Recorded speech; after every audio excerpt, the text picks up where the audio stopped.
What's up, everybody, and welcome to BioS 3 Raw TV. I gotta give a little shout out to Brett here from Threat Dynamics.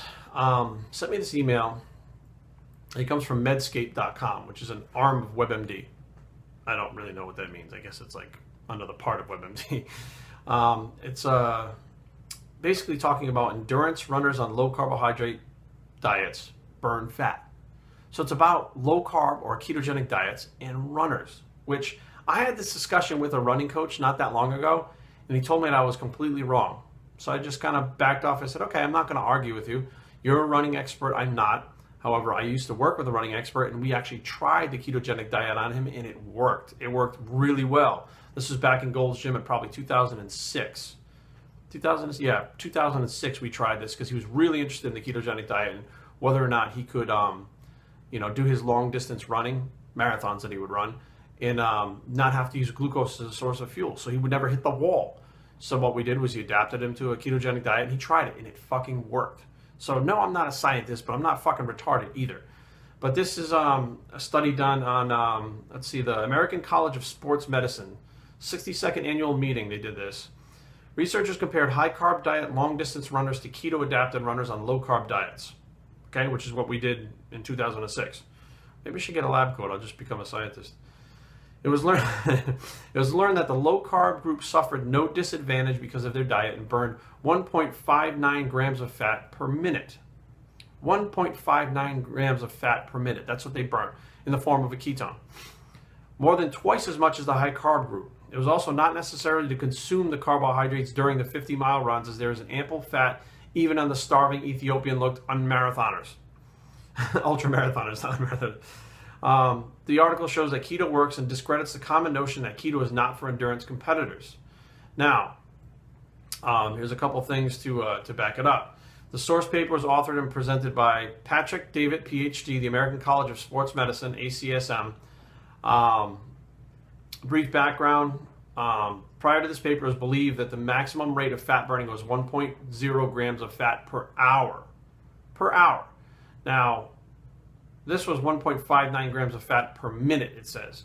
Now, I'm not sure if there's a typo in this, and it means it's 1.59 grams per hour and not minute, but that's a hell of a lot more fat that's being burned. But it does make sense because you're ketogenically adapted, so your body's going to be using fat for fuel, so you're going to burn a shitload more of fat. Previous studies employed subjects that were not ketogenically adapted, which means they had people that weren't using ketones, their bodies weren't in ketosis, and they had them fucking go on a high-fat diet and go running. No, you're going to hit a wall. Your body's not adapted. During the exercise, it was recommended that 30 to 60 grams of carbohydrates per hour be consumed to maintain glucose levels. Okay, that was in the Med Science Sports of Exercise 2009. Now, here's the thing. Some other things. The keto-adapted group burned 1.54 grams of fat per minute of exercise, about 50% more than they thought possible. The high-carb group burned 0.67 grams of fat per minute of exercise. Okay, so what they're talking about was way before they thought that's what they burnt per hour. This is burnt per minute. The keto group went into maximum kick-ass fat oxidation mode at a much lower level of exertion, which means that basically they were exerting themselves less and oxidizing fat more, of course, because they have nothing else to use. There's no glucose. It's not necessarily for keto-adapted athletes to stop or slow to eat during extended races. This is why my friend asked me to put him on the keto diet. He wanted to find out that, could he possibly run a long-distance marathon and not have to use those gels or whatever the fuck else they do. I don't know. I guess they stop and eat. I'm not a marathon. I have no idea. Says since in-race eating isn't necessarily the possibility of nausea and our stomach cramps, it's eliminated. So essentially, if you're eating eating food and then running, it's like fucking eating and then going swimming. You can cramp up. Well, if you're not eating, you're not going to cramp up. You're going to perform better. Since the athlete is running on ketones, there's no urgency to replenish glycogen stores during that critical 30-minute time frame post-race.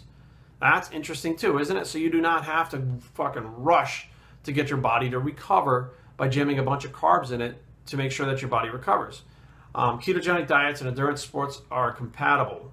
Conventional wisdom has been rendered unconventional at this point. Now, this is some pretty interesting stuff. Again, going back to what I did in 2006 and what this is talking about now, it makes sense. Now, I'm going to kind of go out on a limb here and explain something that my ex-girlfriend Carrie, who you all know, was getting ready to run a 5K. And at that point, she was actually in keto. And the running coach that she had was actually pretty surprised that she could perform as well as she could while in ketosis. Okay, this is not, I mean, this is, what year did this come out? I'm not sure what, June 11th, 2015. Okay, so this is pretty new stuff. This is Medscape News, authored by Larry Harrison. The abstract was May 28th, 2015. Okay, so okay, it is very, very new. But when you stop and think about it realistically and logically, it makes sense. Like, why would you even comprehend? Like, why would some of these running coaches not even stop to think about for a second? They'll say, well, I don't want my people to take any drugs, but I want them to have every advantage that they can have to do better at their races.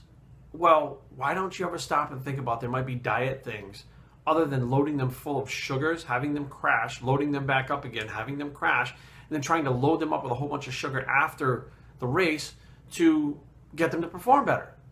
If there's an unlimited supply of body fat, well, I shouldn't say unlimited, you'll fucking drop that at some point, but probably not during the race. If there's an unlimited supply of body fat that makes ketones that can be adapted and used, they have twice the amount of energy as a carbohydrate, doesn't it make sense that you might want to try to find a way to do that? And now scientists have.